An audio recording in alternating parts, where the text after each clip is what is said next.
So, picture this. On a remote island in Micronesia, there is this culture where openly stealing from your neighbor isn't considered a crime at all. Right. It's actually the opposite. Yeah. Exactly. It's actually highly praised, like as a supreme moral good. And I mean, if you hear that, your brain probably just short circuits for a second. Oh, absolutely. Because, how on earth can stealing be categorized as good? And if a society can just arbitrarily decide that theft is a virtue, well, it forces you to ask a really uncomfortable question about your own beliefs, right? It really does. It's the ultimate diagnostic question, honestly. Yeah. And so today, we are diving into the most explosive, fundamental question at the center of every culture war, every bitter family dinner debate, every screaming match you've ever witnessed online. The big one. Right. Yeah. Where do our rules actually come from? Yeah, and we spend so much time, arguing about specific policies or behaviors, but we completely ignore that foundation. I mean, if we don't have an agreed-upon mechanism for determining why something is good or bad in the first place, Yeah. then all of our cultural debates are just noise. Just people yelling past each other. Exactly. We are essentially trying to read an X-ray of the human soul without any shared understanding of what a healthy skeleton is even supposed to look like. Man, that is a great way to put it. Which brings us to the mission of today's deep dive. We are attempting to clear away that noise. Right. We want to give you, the listener, a master mental map of the foundational frameworks of right and wrong. So we're going to unpack the architecture of human belief itself. Which is no small task. Right, no pressure. So you can navigate our modern fractured world with actual clarity. And to build this map, we're pulling from a massive stack of source material today. Yeah, we've got some incredible texts. We really do. We'll be tracing arguments all the way back to ancient Athens with Plato's Euthyphro. We'll look at contemporary theological and philosophical frameworks from scholars like Willie E. Honeycutt and Ron Highfield. Both really dense, fascinating thinkers. Yeah, and then we are going to crash all of that into cutting-edge evolutionary biology and anthropology, specifically this massive global study by Oliver Scott Curry on the universal principles of human cooperation. It's just a phenomenal cross-section of human thought. I mean, we are pitting logic and ancient theology directly against modern evolutionary science. Just to see how these wildly different lenses attempt to solve the exact same problem. Now, I do need to state this explicitly up front. The sources we are looking at today contain incredibly strong, sometimes aggressive, religious, and secular arguments. Oh yeah, they do not hold back at all. They really don't. But our job here isn't to pick a side. We're not endorsing any of these specific worldviews. We are impartially unpacking these ideas to show you the gears turning underneath them. Just looking at the mechanics. Right. So, okay, let's unpack this. Because if you've ever wondered why it feels like people today aren't just disagreeing, but are speaking entirely different moral languages, this deep dive will give you your aha moment. I really think it will. And to find the source of that fracture, we actually have to travel back about, 2,400 years? To a trap. Yeah, philosophical brain teaser that still absolutely stumps people today. The Euthyphro dilemma. Right, the Euthyphro dilemma. This is arguably the most famous trap in the history of philosophy, and it was set by Socrates in one of Plato's early dialogues. And the context is just wild. It really is. What makes it so brilliant is that Socrates is standing on the steps of the courthouse in Athens. He's literally about to go on trial for his life on charges of impiety. Basically not respecting the gods. Right. Exactly. And right there on the steps, he runs into this young man named Euthyphro. And Euthyphro is at the courthouse for a pretty insane reason himself. Oh, totally. He is there to prosecute his own father for murder. Which, is intense. And Euthyphro is just incredibly confident about this. He is.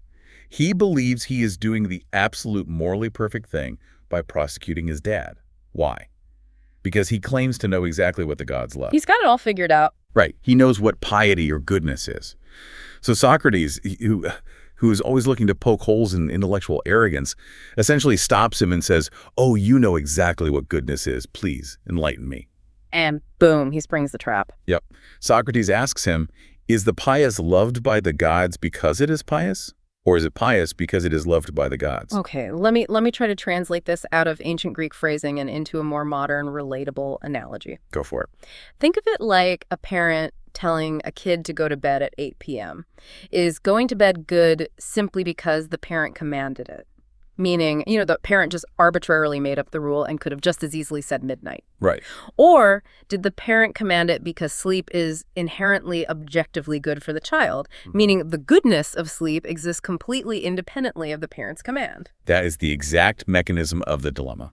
And just like with the parent, whichever answer you choose regarding God and morality creates a catastrophic philosophical problem. The lose-lose situation. Totally. It forces you onto one of two horns of a dilemma. So let's look at the first option, the first horn, which philosophers call intellectualism. Okay, so intellectualism. Yeah. This is the idea that God commands something because it is already right. The goodness exists independently. Correct. And this isn't just some fringe theory. This view was heavily supported by brilliant foundational thinkers across history. Who are we talking about here? Well, you have the Islamic philosopher Averroes, the Dutch jurist Hugo Grotius, the German polymath Gottfried Leibniz. They all argued that morality is an independent, eternal, rational standard. Okay, so like math. Exactly like math. In their view, moral truths are like mathematical truths, just like 1 + 1 = 2, regardless of whether a mind is thinking about it. Certain things are just objectively good or evil. So God is just recognizing the math. Right. God, being perfectly rational, recognizes these objective rules and commands us to follow them. Okay, but I can immediately see the trap closing here for a theologian. I mean, if goodness exists independently of God, if it's just this floating cosmic math, doesn't that severely limit God? It causes an absolute crisis of sovereignty. Yeah, I imagine. Because in classical theology, God is supposed to be the ultimate creator of all things, right? The uncaused cause. But if there is a moral standard existing outside of God, and God is forced to consult it, then God didn't create everything. He's bound by a law he didn't even invent. Exactly. The sources point out that in this framework, God goes from being the ultimate lawgiver to a mere law transmitter. He's just the cosmic middleman passing along a rule book that predates him. Right, which means God isn't truly omnipotent. He couldn't make torturing an innocent person good, even if he wanted to, because the independent, eternal rule book forbids it. And honestly, this is the exact vulnerability I see secular thinkers and atheists completely capitalize on today. Oh, absolutely. Because if morality doesn't depend on God to exist, if it's just this independent, eternal truth of the universe, then you don't actually need God to be moral. You can bypass theology entirely. Right. You can just consult the cosmic rulebook directly through human reason. That is the logical conclusion. If we take the horn of intellectualism, God becomes morally unnecessary to humanity. A perfectly rational atheist could access the same moral truths as a devout cleric. Wow. Okay, so because of this massive theological loophole, I'm guessing classical theologians panic. Big time. To protect God's sovereignty, many swung wildly to the opposite side of the dilemma.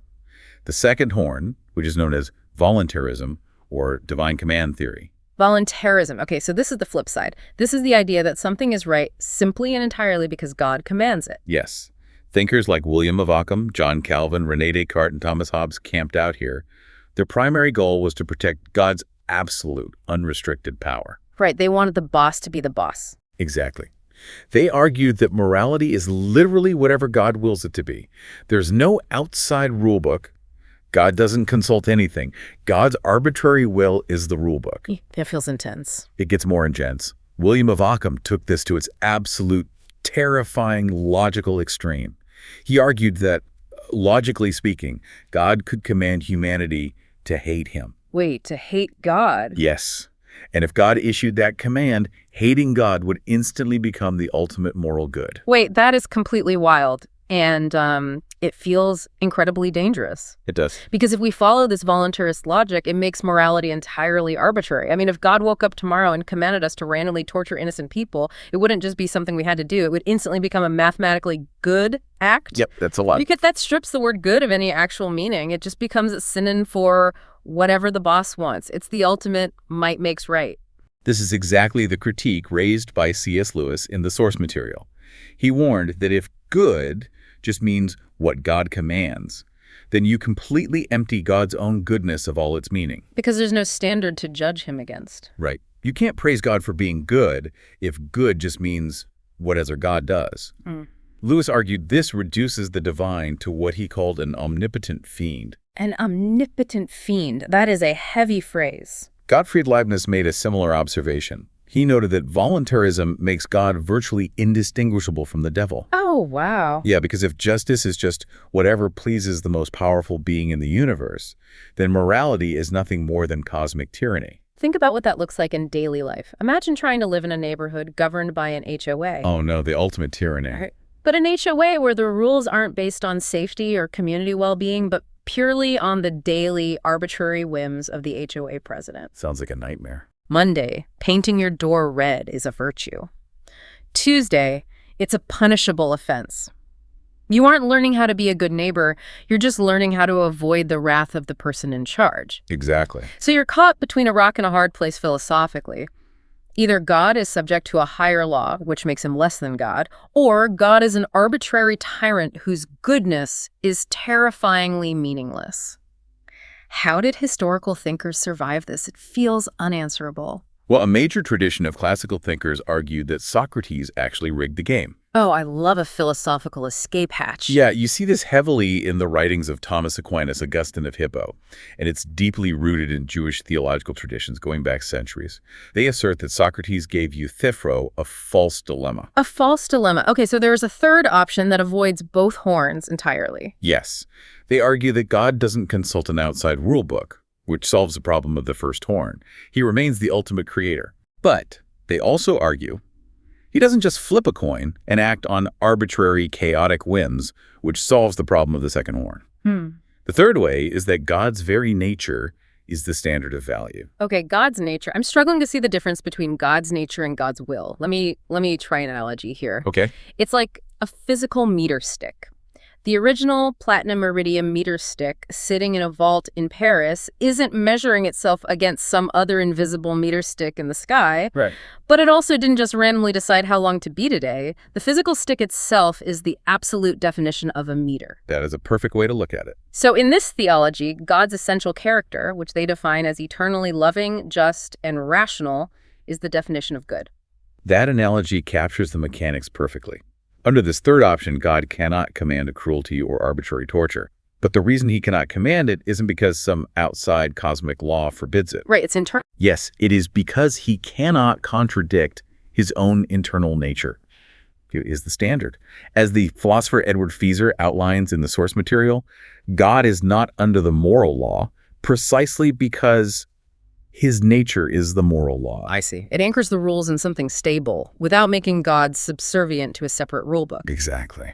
So for centuries, humanity has wrestled with this profound tension, trying to figure out if good is a floating cosmic law, an arbitrary divine whim, or something anchored in the fundamental nature of a creator. It's a massive debate. But what's fascinating is how this incredibly dense, ancient debate hasn't stayed in the academy. It has spilled out into the streets. Literally, like it has been plastered on the sides of city buses. Yeah, we can see this transition clearly in Willie E. Honeycutt's research. He tracked how these foundational arguments mutated into modern secular ad campaigns. On buses. On buses, billboards, subways. We've seen massive coordinated transit campaigns in places like London, New York, and Washington, D.C., funded by atheist and humanist organizations. Wow. They buy up ad space with slogans like, "You can be good without God," and "There's probably no God. Now stop worrying and enjoy your life." I actually remember seeing those, and it's such an interesting cultural flashpoint because these campaigns didn't just happen in a vacuum, right? No, not at all. They are a direct defensive response to a very specific, very loud argument that gets made by certain religious communities. There is this pervasive idea that without a God to enforce the rules, without a surveillance camera in the sky, holding out the literal fear of hell or the promise of heavenly reward, society would immediately descend into the purge. Right. We'd all just start robbing banks and betraying each other. Yeah. It's the argument that religion is the only thing keeping the human animal in check. But I honestly have to push back on that framework. Let's look at the psychology of it. If the only reason someone isn't hurting their neighbor is because they are terrified of cosmic detention, or because they want a cosmic payout at the end of their life, are they actually a good person? It's a fair question. It just feels like toddler morality to me. I won't hit my sister because I don't want my iPad taken away. It completely removes the intrinsic moral value of the good act itself and replaces it with sheer self-interest. That is a very sharp critique, and it echoes the sentiments of some of the most prominent secular thinkers of the last century. Really? Like who? Albert Einstein, for one. He was famously repulsed by that specific religious argument. He lamented that if people are only good because they fear punishment and hope for a reward, then we are, in his words, a sorry lot indeed. Einstein did not hold back. He really didn't. And Richard Dawkins takes it even further. He argues that acting out of fear of divine surveillance isn't morality at all. It's simply sucking up to power. Yes, exactly. It's just a spiritual version of the voluntarism we talked about earlier. Might make mixed right, so I better obey the guy with the lightning bolts. Right. But surely theologians have a better defense than just be good or else. How do they respond to Dawkins and Einstein here? They absolutely do have a more nuanced defense. Theologians would counter that Dawkins is confusing the goal of morality with the guardrails of a broken society. Okay, explain the difference there. Within the Christian theological framework, the ultimate goal isn't just avoiding punishment. The goal is aligning your heart and character with the nature of God. That third way from earlier. Exactly. However, they also believe human nature is fundamentally broken or fallen. So the fear of consequences, whether that's hell or just the earthly justice system, acts as a necessary guardrail to keep broken people from destroying each other while they are hopefully learning to actually love the good. Okay, so it's not the highest form of morality, but it's a necessary pragmatic tool. Yeah, Gus. That makes more structural sense. But that still leaves the core claim of the atheist bus campaigns hanging in the air. You can be good without God. Right. How does a strict theologian explain an atheist who donates half their income to charity or runs into a burning building to save a stranger? If humanity has fallen, how do secular people do genuinely selfless, good things? This is where Honeycutt highlights a really surprising concession from within the classical Christian tradition itself. Theologians do not argue that atheists are incapable of profound goodness. They don't. No.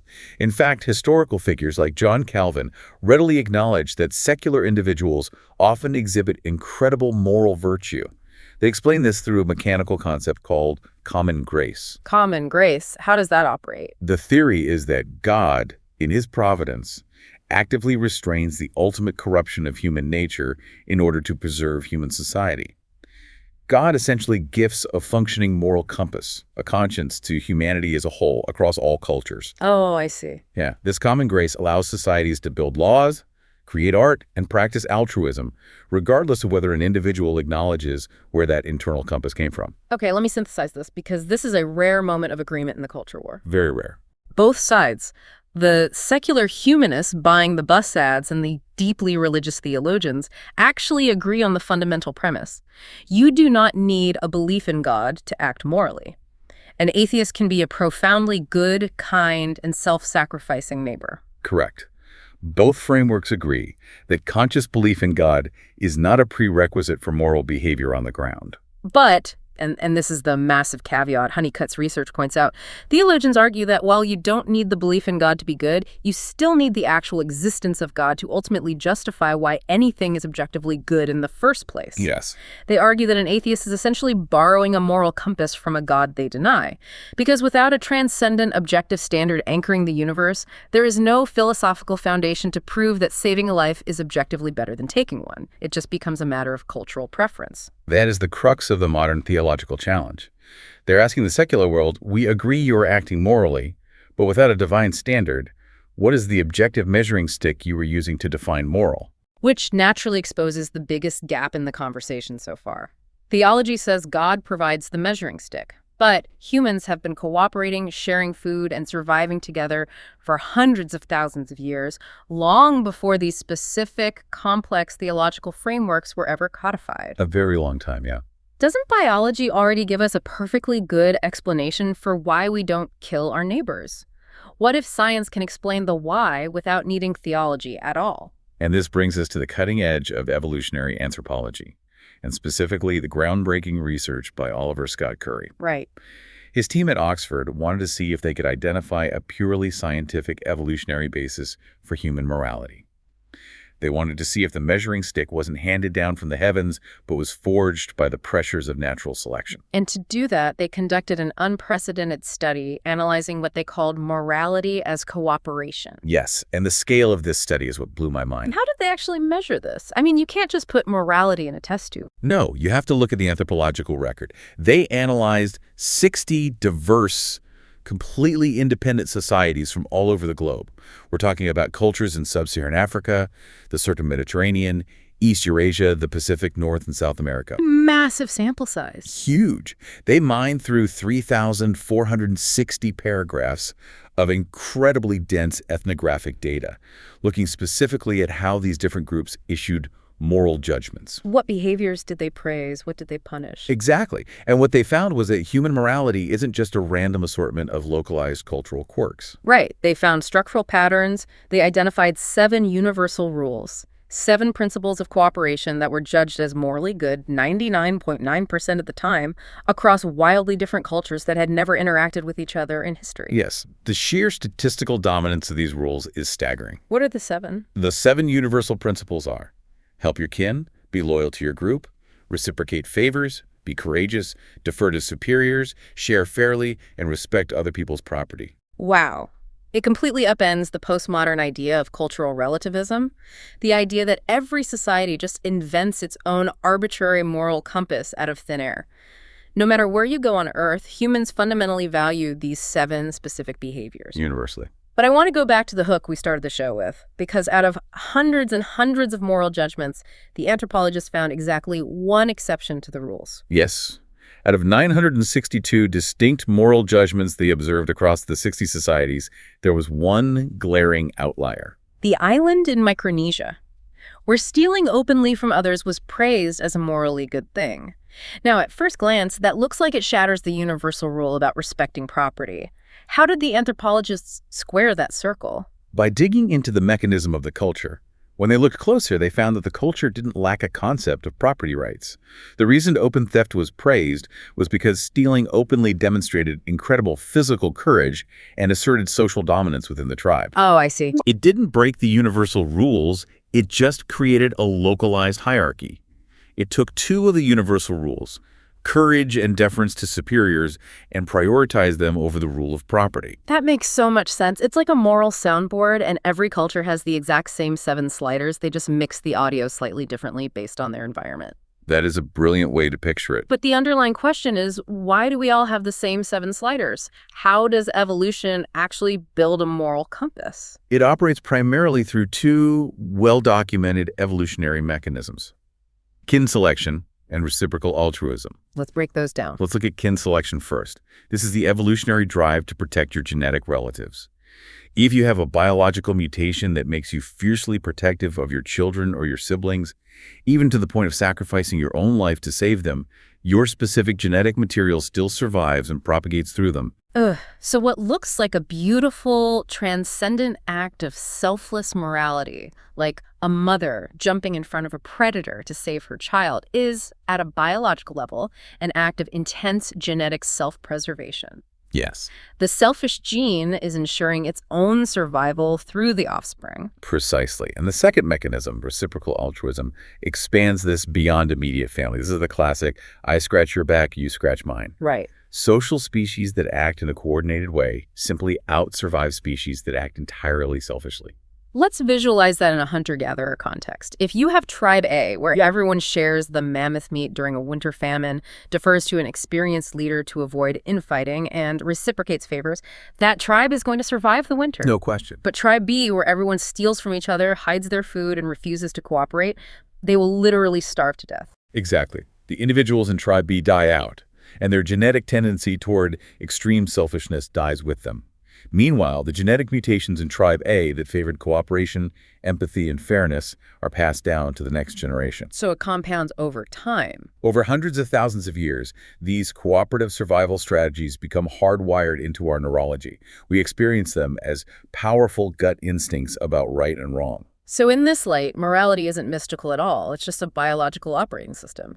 It's a highly sophisticated survival tool that kept our ancestors from going extinct. That's the secular evolutionary view. But where does religion fit into this scientific framework? Because almost all of these 60 societies also had deep religious beliefs attached to their moral codes. The Curia study makes a very pointed conclusion here.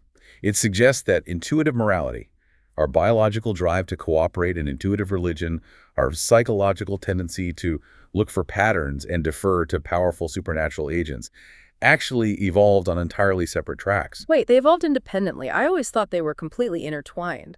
In the modern era, they are. But the evolutionary argument is that as civilizations grew and became more complex, cultures essentially mashed these two biological drives together to create social cohesion. Okay, give me an example of that mashing together. Sure. For example, the biological drive to care for your kin eventually evolved, in certain cultures, into the complex religious practice of ancestor worship. Or the biological drive to defer to a dominant alpha male in the tribe evolved into bowing before an omnipotent supreme deity. The evolutionary biologists argue that religion didn't invent morality. Religion essentially hijacked our pre-existing natural moral operating system. Okay, if we pause right here, it feels like science has just completely dismantled the Euthyphro dilemma. We don't need to worry about whether God consults a rule book or makes arbitrary whims because God didn't invent the rules. Rules are just math. Right. Morality is just the biological mathematics of cooperation. Case closed, right? But I know there's a but. This is where Honeycutt's theological sources introduce a devastating philosophical counterattack. Yes. Because if we accept the strict evolutionary explanation, we run headfirst into a massive epistemological crisis. Epistemology. That's the study of how we know what is true, right? Exactly. We have to question the very nature of truth itself. Because if our morals are nothing more than survival tricks programmed into us by selfish genes over millions of years, are they actually true? This brings us to what philosophers call the naturalistic fallacy. Thinkers like Robert Wright, Mary Maxwell, and James Rachels point out a massive, unbridgeable pothole in the purely evolutionary argument for morality. What's the pothole? If the universe is unguided, mindless, and uncaring, and evolution is just a blind, unthinking process of genetic mutation and survival, then objective morality is literally a biological illusion. An illusion, that is an incredibly heavy word. I need to make sure I understand the mechanism here. If biology proves we survive better by cooperating, isn't that a mathematical truth? Why is it a fallacy to call that morality? Because there is a categorical difference between a biological fact and a moral duty. It is a mathematical truth that cooperation helps a species survive. But the leap from this helps us survive to this is morally good and we ought to do it is the fallacy. Oh, I see the gap there. We feel like murder is objectively, transcendently wrong. But under strict naturalism, we only feel that way because ancestors who thought murder was okay killed each other off. The feeling itself is functional but not transcendent. Exactly. The feeling of objective right and wrong is just a neurological trick played by our genes to force us to cooperate. It has no ultimate transcendent truth behind it. It's an illusion designed to keep the meat machines functioning. Essentially, yes. Let me bring in C.S. Lewis here because his argument against strict naturalism is one of the most brilliant things in the source material. Lewis argued that if naturalism is true, if nature is the whole show, and there is absolutely nothing outside of the physical universe, then every single thought we have is just a meaningless chain of physical cause and effect. Just atoms bumping into other atoms in our brain. Right, responding to blind chemical reactions. Which creates a massive paradox. If our minds are just accidental biological machines created by a mindless process for the sole purpose of survival and not for discovering objective truth, why should we trust our own reasoning? Yes. Imagine walking through the ruins of a plastic factory after a massive random explosion, and amidst the rubble, you find some gears and plastic that just happen to fuse together into the shape of a calculator. Okay, I like where this is going. Would you trust that calculator to do your taxes? Of course not, because its gears were formed by chance, not by a mathematical mind intending to find truth. Exactly. If reason itself doesn't come from a higher transcendent reason, we have no grounds to trust our own thoughts, including the very reasoning that leads a scientist to believe in evolution or naturalism in the first place. It's a self-defeating loop. It is a profound epistemological short circuit. Yeah. And Lewis takes it a step further regarding morality specifically.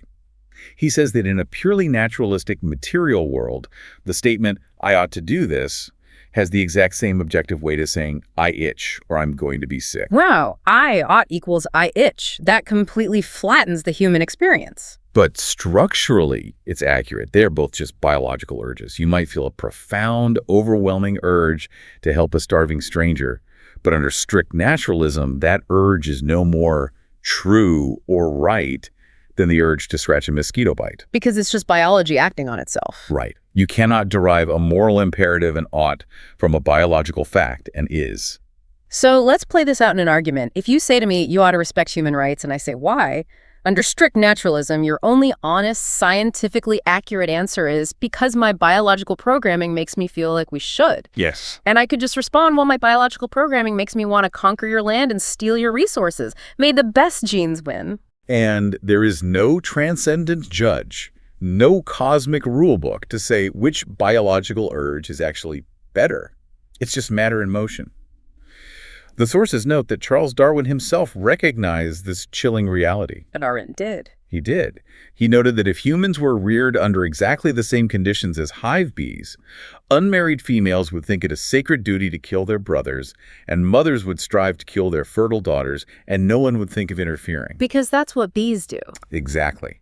Morality wouldn't be about human rights. Morality would just be whatever ensures the hive's survival. The math of the hive. So if you believe in modern secular humanism, like Greg Epstein's argument for the inherent dignity and worth of the individual, the Christian sources are essentially arguing that you are fundamentally borrowing religious capital. I mean capital, yes. You are enjoying the moral fruit of a theological worldview that you actively reject.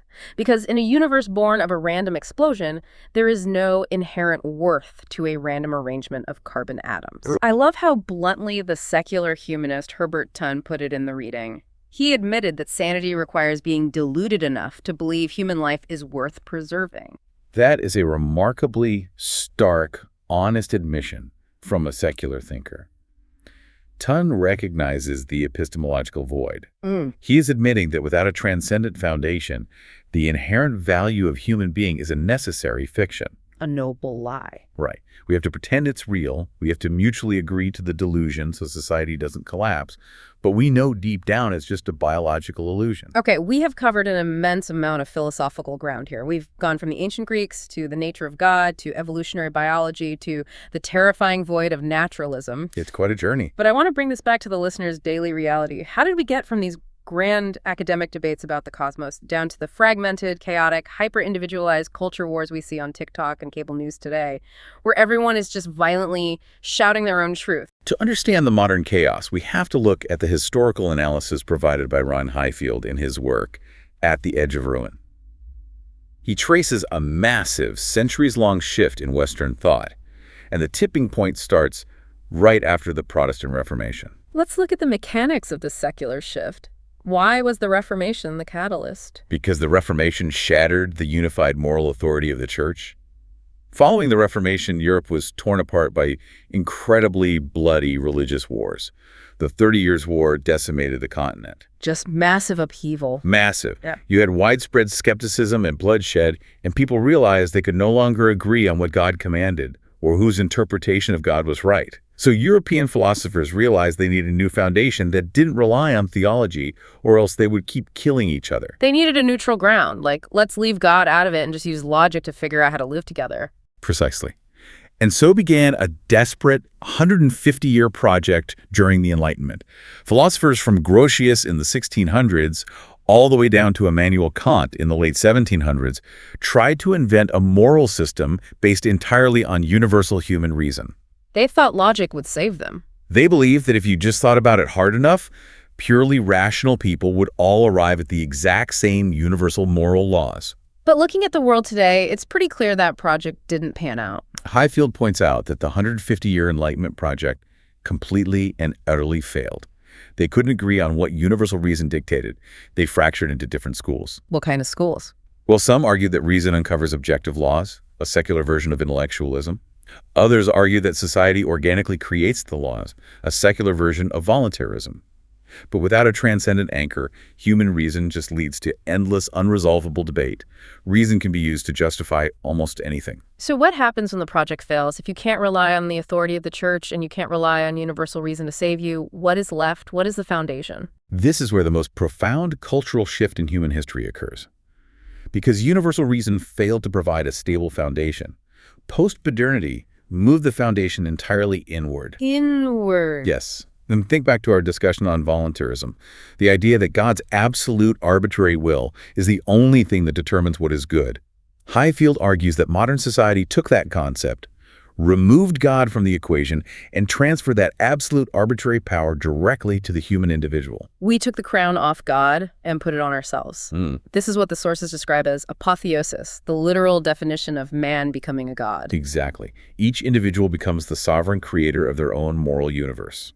Today, in modern culture, the ultimate moral good is no longer obedience to a divine creator, and it's no longer conformity to universal logic. The ultimate good is authenticity. Authenticity. You do you. Live your truth. Follow your heart. We hear these phrases constantly on every social media platform and every movie. It's the dominant religion of the 21st century. And we have to examine what authenticity actually means in this philosophical framework. It means ensuring that your external behavior perfectly matches your arbitrary internal desires. The self is the sovereign monarch. Exactly. Therefore, any external rule, whether it comes from God, from nature, from biological reality, or from societal norms, is viewed not just as factually incorrect, but as fundamentally morally oppressive. Because it infringes on the sovereign will of the individual God. Yes. This explains absolutely everything about the temperature of modern culture wars. It explains why debates over policy feel like existential threats. If my internal feelings are the ultimate standard of reality, then anyone who disagrees with me isn't just offering a different opinion. They're committing a moral crime against your very identity. Right. They're oppressing my sovereignty. We aren't arguing about ideas anymore. We are arguing about who gets to be God. And this inward turn, this apotheosis of the self, has massive psychological consequences. Highfield critiques modern life by pointing out the tragedy of this worldview. Because we have no unifying, transcendent goal to capture our souls, because we are each our own isolated, tiny God, we live in what he calls the age of boredom. The age of boredom, I hear that, but at the same time, we are more technologically stimulated than any humans in history. We have infinite content in our pockets. How are we bored? The stimulation is a symptom of the disease, not a cure. The self is actually a very small, very fragile thing to worship. When you strip away the grand narratives of the cosmos, when you remove the cosmic rulebook and the divine creator, you are left with an existential emptiness. You are just a biological machine waiting to die. Exactly. So to cope with that dread, we desperately distract ourselves. We use constant entertainment, rampant consumerism, and importantly, perpetual outrage to feel alive. Oh, wow. Outrage is a coping mechanism. Yes. Fighting in a culture war gives us a temporary artificial feeling of purpose that our philosophy has otherwise stripped away from us. We are addicted to the friction because the friction reminds us we exist. This perfectly explains why modern moral education feels so incredibly hollow and bureaucratic. Highfield uses this brilliant, relatable example of workplace HR training. Oh, the HR example is spot on. Think about it. When you are sitting in a mandatory corporate seminar and you ask why you should follow a specific behavioral rule, the answer is rarely a deep philosophical truth about human dignity or objective goodness. It's an administrative threat. Right. You must do this because the law says so, or you'll be fired, or the company will be sued. Which means we are right back to the darkest version of voluntarism. Might makes right. The corporation or the state is the new sovereign issuing arbitrary commands, and we obey out of fear of punishment. We are literally back to toddler morality. Because I said so, and I sign your paycheck. We've stripped the entire universe of its moral depth, its poetry, and its transcendence, and we've replaced it with the sterile employee handbook. It is a bleak landscape when you view it from that structural perspective. The philosophical architectures we built to liberate ourselves from the old rules have, in many ways, left us stranded in a void of our own making. Okay, let's take a breath and recap this massive foundational journey we've been on. We started on the steps of a courthouse in ancient Greece, watching Socrates trap Euthyphro in a dilemma that threatened to break theology. Is goodness an independent law that limits God, or is it just God's arbitrary whim? And we looked at the escape hatch, the idea that God's very nature is the standard. Then we jumped to the modern era, exploring the secular bus campaigns and the theological concept of common grace.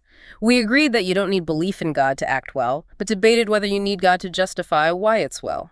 Then we examined how evolutionary biologists analyzed 3,460 paragraphs of ethnographic data across 60 societies to prove that our morals are just survival tactics, a biological urge to cooperate, programmed by selfish genes. But then we faced the haunting epistemological crisis. The realization that if we really are just a collection of atoms bumping together in a blind universe, our deeply held emotional beliefs about human rights, and the dignity of the individual might just be a useful biological illusion, a delusion we cling to for our own survival. And finally, we saw how the collapse of universal reason led us to crown the individual as a mini-god, where authenticity is the only law and boredom and outrage are our only rewards. If we connect all of these threads to the bigger picture, the debates you see on the news every single night aren't just about tax policies or school boards or foreign aid. They are literal collisions of entire universes. Yes, completely different paradigms. When you see three people arguing on a panel today, one person is unconsciously arguing from evolutionary utility, another is arguing from classical divine command, and another is arguing from the absolute sovereignty of their own authentic inner feelings.